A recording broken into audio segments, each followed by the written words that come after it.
ایک سوال یہ فرمایا کہ انفرادی یا اجتماعی نماز کی ادائیگی میں یہ ہے نا مسائل کہ ہم نماز سیکھیں، ہم زکوٰۃ سیکھیں،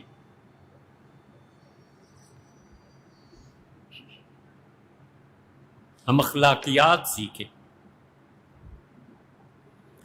جماعت میں نماز کی ادائیگی کے دوران قیام، رکوع، سجود اور تشہد کے دوران اتنی آواز بلند ہو جائے کہ پاس کھڑے ہوئے شخص کو سنائی دے تو کیا نماز ٹوٹ جائے گی؟ کیا خواتین گھر پہ بآواز بلند نماز پڑھ سکتی ہیں؟ دو مسئلے ہیں ابھی۔ دیکھیے، مردوں کے لیے اللہ نے دو طرح کی نمازیں کی ہیں، ایک جہری اونچی آواز میں، مغرب، عشاء اور فجر، اور دو سری آہستہ آواز سے پڑھنا، ظہر اور عصر۔ اس میں کوئی آدمی اتنی آواز سے پڑھے، ظہر اور عصر میں اتنی آواز بلند کرے کہ خود سن لے، ٹھیک ہے، کوئی حرج نہیں، ایک دو آدمی اور بھی سن لیں، کوئی حرج نہیں، لیکن اتنی اونچی آواز سے پڑھے کہ پہلی صف سننے لگے تو یہ نماز جان بوجھ کے کر رہا ہے تو ہوگی نہیں، کیونکہ آہستہ آواز سے پڑھنا واجب ہے، اس نے واجب کو چھوڑا، اس کی نماز ٹوٹ گئی۔ اور اگر اس سے ویسے ہی پڑھ لیا تو آخر پہ سجدہ سہو کرے، کیونکہ ظہر اور عصر میں آہستہ آواز سے پڑھنا یہ واجب ہے، جیسے کہ مغرب، عشاء اور فجر میں اونچی آواز سے پڑھنا واجب۔ مثلا امام صاحب نے نماز شروع کر دی اور انہوں نے ثنا کے بعد الحمدللہ رب العالمین الرحمن الرحیم کوئی سورہ فاتحہ کا حصہ آہستہ پڑھ لیا،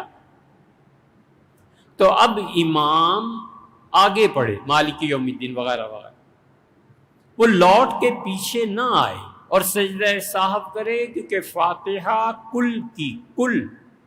سورت کل کی کل جہر کا پڑھنا تھا، اونچی آواز سے پڑھنا تھا۔ دو تین آیتیں اس نے آہستہ آواز سے پڑھ لی تو اس نے واجب کا ترک کیا، جان بوجھ کے کرے، ٹوٹ گئی نماز، غلطی سے ہو گیا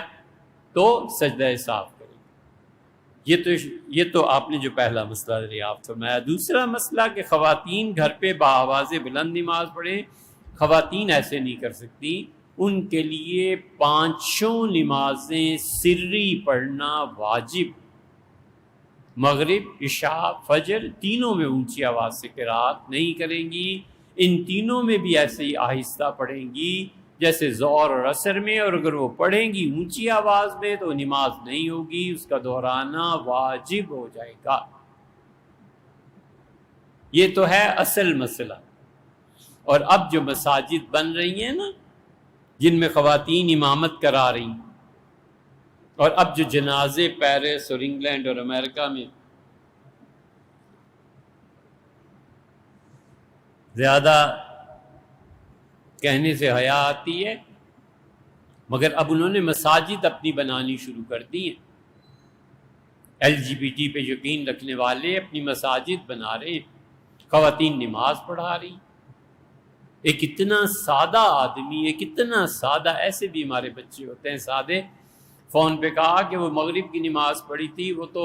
پتہ نہیں، بہرحال نماز پڑھی تھی، وہ تو اونچا اونچا پڑھ رہی تھی، تو ہماری کچھ بے تکلفی تھی، ہم نے کہا گدھے تمہیں یہ خیال نہیں آیا کہ وہ کس گناہ میں مبتلا ہے، اور یہ بھی خیال نہیں آیا کہ عورت کے پیچھے نماز ہو جاتی ہے مردوں کی؟ یہ تو یاد ہی نہیں رہا۔ ہم نے کہا اپنا سبجیکٹ پڑھو اور باپ سے پیسے لو، تم ان چکروں میں نہ پڑھو۔ سادے بچے بھی ہوتے ہیں، بہت سادہ طبیعت کے بھی، تو اس لیے اب وہاں پر ایک عورت نے جنازہ پڑھا دیا دوسرے کا، اس سے وصیت دی کہ میرے بعد میرا جنازہ یہ پڑھائے گا کیونکہ یہ میرا شوہر ہو گیا، والعیاذ باللہ۔ اب دنیا ادھر کو جا رہی ہے۔ ہم سب کو سوچنا چاہیے کہ ہم اپنے اخلاقیات میں کتنی محنت کرتے ہیں کہ اس تہذیب میں اور ہم میں فرق